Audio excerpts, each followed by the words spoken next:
আসসালামু আলাইকুম ভাইয়া। অনেক সুন্দর একটা কমেন্ট করছেন। একটা না, দুইটা কমেন্ট করছেন। তো প্রথমটা তো কিছু বলি নাই, বাস এই কমেন্টটা আমার এই জায়গায় এসে লাগছে।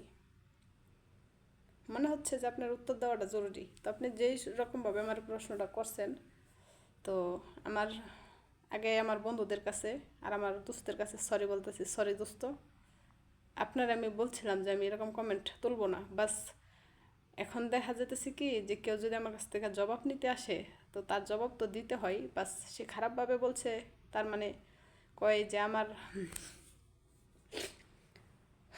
খুশি মনে চলে আইসি রিপ্লাই আপনারে দেওয়ার জন্য।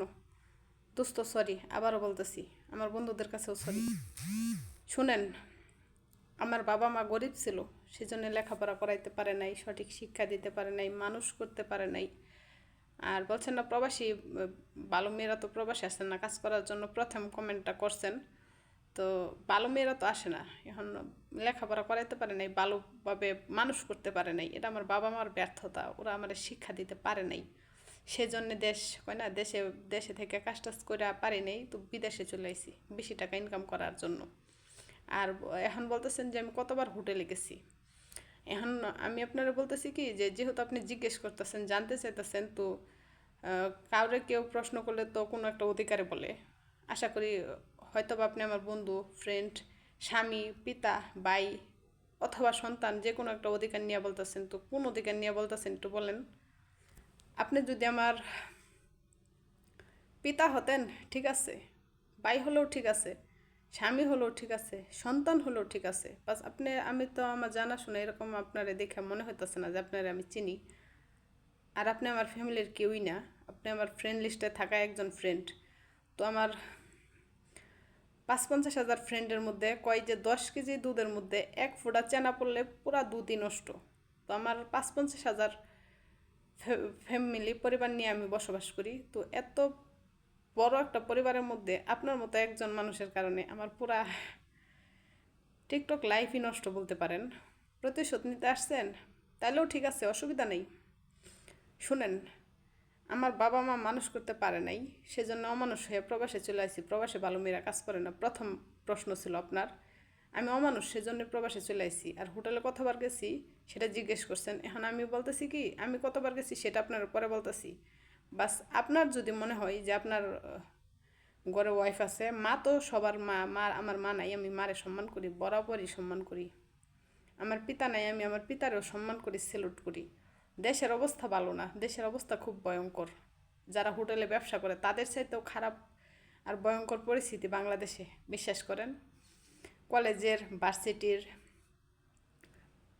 হাই স্কুলের মেয়েরাও পার্কে, তারপরে হোটেলে, জায়গায় জায়গায় গিয়া নষ্টামি করে। কিন্তু প্রবাসী মেয়েগুলো আছে না, সারাদিন কাজ কইরা নষ্টামি করব, বিশ্বাস করেন একজনের সাথে টাঙ্কি মারারই সময় পাই না, নষ্টামি করার সুযোগ নেই।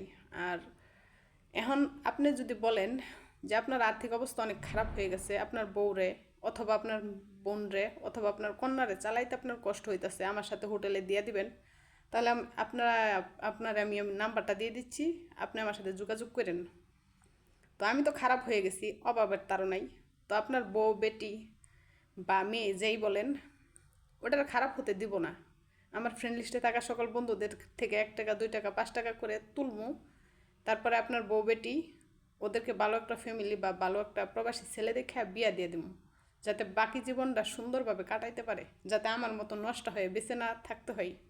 কারণ আমি তো একটা নারী, আমি জানি সমাজে ভালো হয়ে চলতে গেলে কেমন পরিশ্রম করা লাগে, আর খারাপ হয়ে চলতে গেলে কতটা বিলাসিতা জীবনযাপন করা যায়। তো আমি খারাপ হয়েছি, তার জন্য কষ্ট নেই, কিন্তু আমি চাই না আমার চোখের সামনে কোনো নারী খারাপ হয়ে যাক। আমার সাধ্য অনুযায়ী চেষ্টা করবো।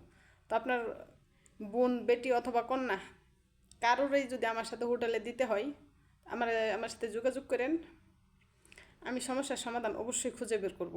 আর আমি জানি আপনি আমার কথাতে হয়তো বা একটু লজ্জাই পাইতেছেন, লজ্জার কিছু নেই। নিজের কয় যে আমার জন্য গর্ত করতেছেন, আল্লাহ না করুক দেখা শুনে হাইটেন ওই গর্তে, যাতে আপনার নিজেরই পড়তে না হয়। আর আমার গায়ে কলঙ্কের কালিমা লিপতে আইছেন, আপনার ঘরে বোন আছে নাকি জানি না, মেয়ে আছে নাকি জানি না, বাস তাও সাবধানে থাকেন। বোন মেয়ে না থাকলেও তো বউ আছে। আপনার গলায় কলঙ্কের মালা কখন ঝুলে বলা তো যায় না। দেশের পরিস্থিতি ভালো না। আর আপনি শুদ্ধ আর সঠিক মানুষ জীবনে খুঁজতেছেন না, তো আপনারা শুধু একটা উদাহরণ দিতেছি। ওই যে চাঁদটা আছে না আকাশে, পুরা পৃথিবীর মধ্যে যেই যে জিনিসটা এক পিস আছে আকাশের চাঁদ, ওর গায়েও কিন্তু কলঙ্ক আছে। কথাটা মাথায় রাখবেন। আর মানুষরে অপমান করার আগে নিজের সম্মানটার দিকে দেখবেন। অনেকবার বলছি, এটাই শেষ।